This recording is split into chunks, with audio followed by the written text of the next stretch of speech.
বিশ্বনবী পাগলের মতো একবার হাউজে কাউসারে যাবেন, একবার সিরাতে যাবেন, একবার পুলসিরাতের দিকে, একবার হাউজে কাউসারের দিকে পাগলের মতো দৌড়াতে থাকবেন।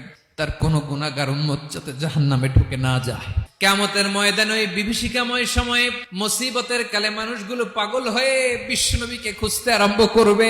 সবাই মিলে বিশ্বনবীর কাছে যেয়ে বলবে, ইয়া রাহমাতাল লিল আলামিন, দেখেন আমাদের কি অবস্থা, কি কঠিন বিপদে আমরা আছি, দাঁড়াতে পারি না, সূর্যের আলোতে ঘেমে হয়রান।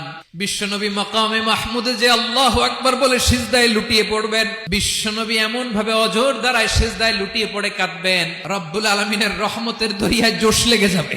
রব্বুল আলামিন এই দৃশ্য থেকে সহ্য করতে পারবেন না। রব্বুল আলামিন বলবেন, ইয়া মুহাম্মদ ইরফা রাসাক, ও নবী আপনি মাথা তোলেন, আপনার কান্না আমি সহ্য করতে পারি না, আজকে আপনি যা চাবেন তাই দেব। ওয়াশফা তুশাফা, যার জন্য সুপারিশ করবেন তার সুপারিশ কবুল করে নেব। নবী মাথা তুলবেন, তুলে বলবেন, রব্বি হাবলি উম্মতি, আল্লাহ তুমি আমার গুনাহগার উম্মতকে বাঁচাও। এই দুনিয়ার বুকে রব্বুল আলামিন সব নবীকে একটা করে দাওয়া মুস্তাজাবা দিয়েছেন, মানে যে দোয়া করলে কবুল হয়ে যায় সাথে সাথেই।